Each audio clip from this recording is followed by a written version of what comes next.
I'm Justine. I'm from the Ohio office of NEO, and I'm a graphic designer, and I'm going to help, hopefully, you developers have a better understanding of design. So maybe if you don't have a designer available to you, or you just want to get a better understanding of what designers do day to day, this will hopefully help you. You can find me on Twitter. I'm the Elefanta, and yeah, let's do this. So today we're going to cover grid structure and content hierarchy. Then we'll break down into color theory, understanding the psychology of color and how to pick colors that go well together. And then finally we'll wrap up with typography. Typography is a big passion of mine, and I hope to help you have a better understanding of how to pick typefaces that go well together, what typefaces are appropriate to use, etc. Why is a well-designed website so important? Well, it's important because it helps you look professional. If you've ever logged onto a website that didn't look professional, it was poorly designed, and maybe they were asking you to donate money or to buy something, and you're like, that website doesn't look legit at all, and you don't want to give them your money or spend time there. You know, that's a bad thing. It helps you earn respect. People will respect your business, product, app, what have you, with a well-designed website. And you're going to get results. If you have a website that's so poorly designed people can't find what they came there to look for, then it's not going to be very effective. If I'm playing around on a website for more than 30 seconds trying to figure out what I'm looking for, I'm going to go back to Google and look for something else. So let's start off with grid content and hierarchies. Creating a grid helps keep your content concise and put together. It helps the eye focus on your content better. It's easier to view that way. Even this presentation was made with a grid. I don't start a single project without making a grid first. This way I know where to place things. It helps you with your divs. And, you know, if you're just willy-nilly kind of putting things anywhere, you end up with a lot of absolutely positioned divs on your site, and that's no good. Nobody likes that, and it's not responsive. So I'm not going to dive into responsive design. That's not what this talk is about. But this principle still works with responsive design. So say we start off with a 12-column grid, and you are in Sketch or Photoshop or Illustrator, whatever you're using to start off, or you know, you're just sketching with paper.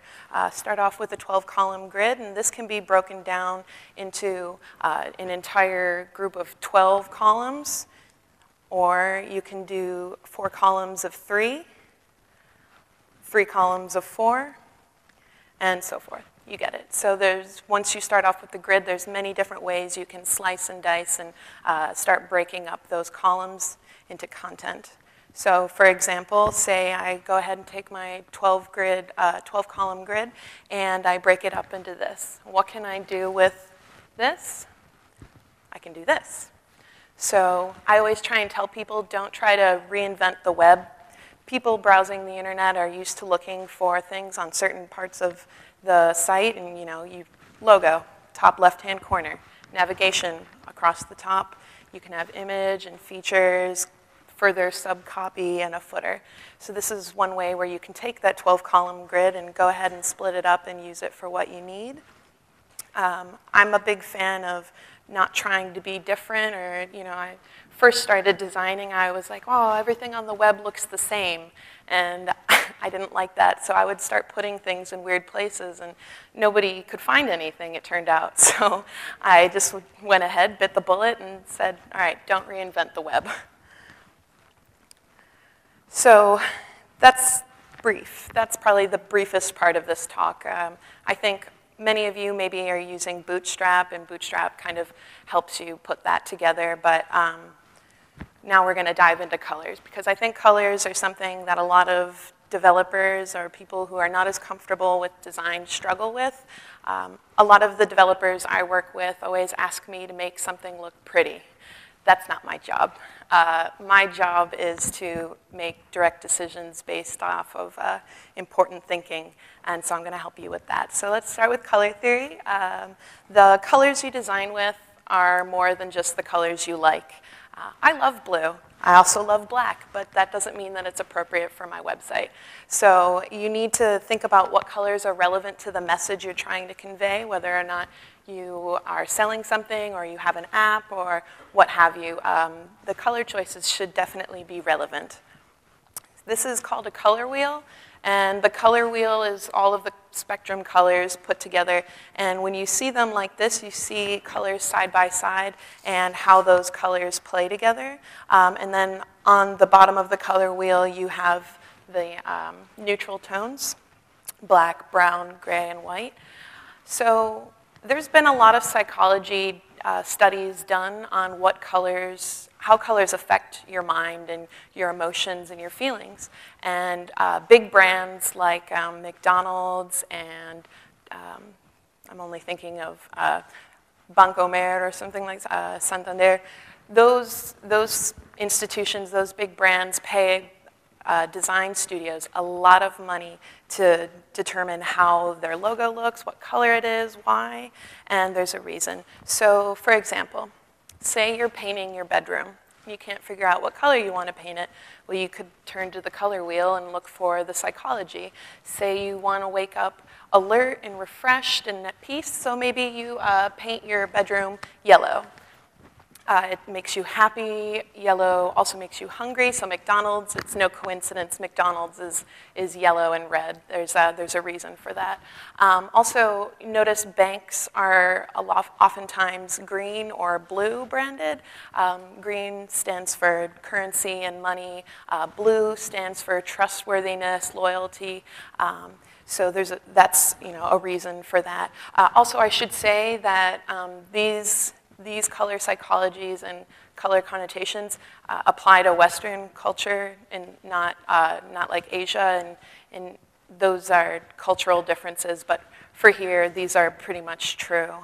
So also, I will put these slides on speaker deck, so if any of you want to pull down this color wheel at any time and use it for your reference, you're more than welcome to. I'll tweet that out later. But now you get an understanding of, why choose a color. So if you're creating an app for, let's say it's like a romance app and it's like, find a date kind of app. Well, you're probably going to think to make it red because red stands for love. That would be a decision that would make sense. However, you also need to take into account what your competitors are doing. Coming up with color decisions is fine, so you pick the one color and now you need another color. Contrasting colors and complementary colors are a way to create, to stand out. Maybe you don't want to have a white background on your website or your app or what have you. Maybe you want to make something stand out and you can't figure out how to do it other than doing white and black like Bootstrap. So use contrasting colors. Blue and red are on opposite ends of the color wheel, so they create contrast. If you put them side by side, you see how much they stand out. If you choose colors that are side by side on the color wheel, it'll create a subtle appearance, and that's one way to kind of help you determine. You need to know what you want to do. You want something to stand out? Okay, pick contrasting colors. You want something to be subtle and kind of warm feeling? Then pick side by side colors. Whites and grays aren't bad, but I try to spice things up with color other than my clothes as often as possible. So this is a good example of a subtle palette where you have two colors that are sitting side by side on the color wheel, and then a gray to kind of offset it. Maybe you wanted 3 colors. If you want to pick an entire color scheme, this is probably the easiest way to do it. You pick one color, and then you pick tints of the same color. And by tint, I mean if you were mixing paint, you would keep adding white to that color, and that would create a tint of that color. And that's kind of an old painter's term. You can do this in Illustrator. There's a palette where you can just pick tints of the same color. It's very helpful. So if you're unsure how to pick 2 colors to go together, try picking tints of 1 color. If you want to pick a color scheme that's a little more daring, then you can go ahead, pick one color, pick a color on the opposite side of the color wheel, and then a color in between, and then go for gray or white, and now you have a colorful but diverse color scheme. Keep in mind when you're picking colors, you want to make sure that you're doing what's appropriate for the project you're on, but is different enough from what your competitors are doing.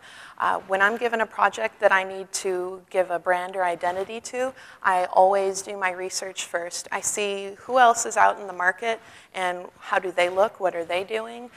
So these are two chains of home improvement stores in the United States. Home Depot has their very own brand orange. Like nobody else can use that Pantone color, it's for them only.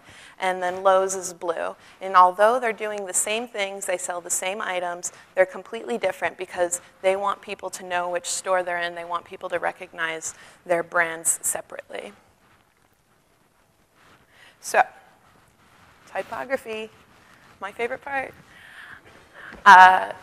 So I think a lot of designers kind of get snotty or a little hipster about their type choices, but I'm going to try and break it down to you so that you can understand it in the best way possible.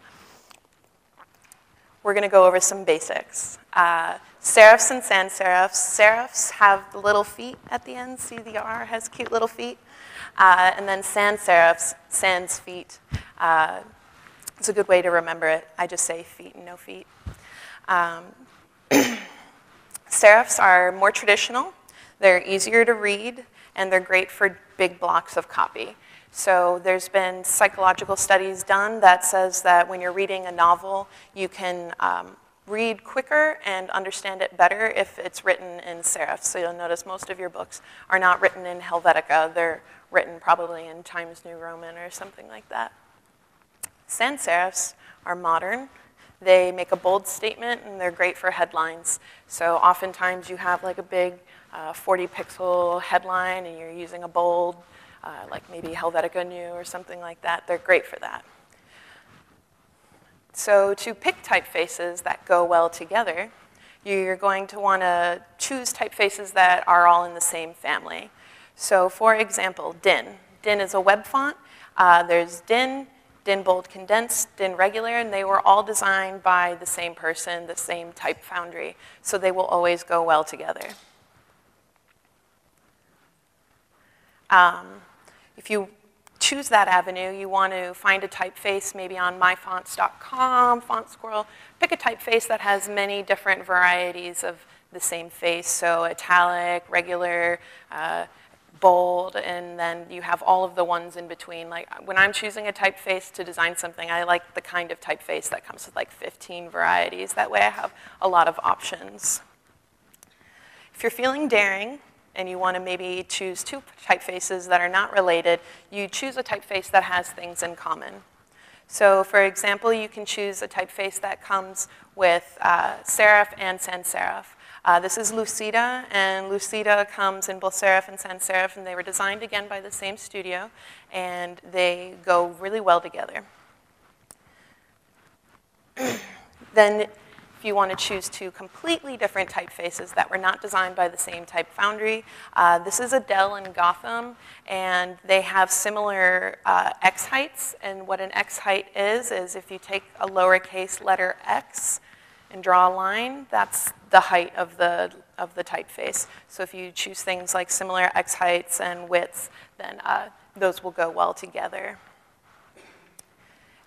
Back to contrast, if you want to create some sort of part of your product, your website, or what have you, you want to stand out, and maybe you don't want it to be in a bold color, but you really want it to be different. You can choose typefaces that are completely different. This is what's called a display typeface, the kind of handwritten one. That's automatically going to step itself apart from the kind of more bland sans serif typeface.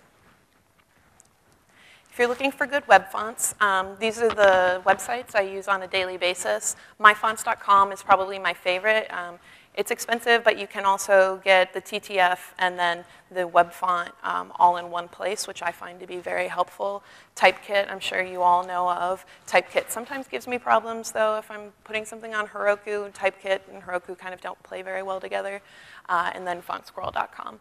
I recommend these websites. And that's it.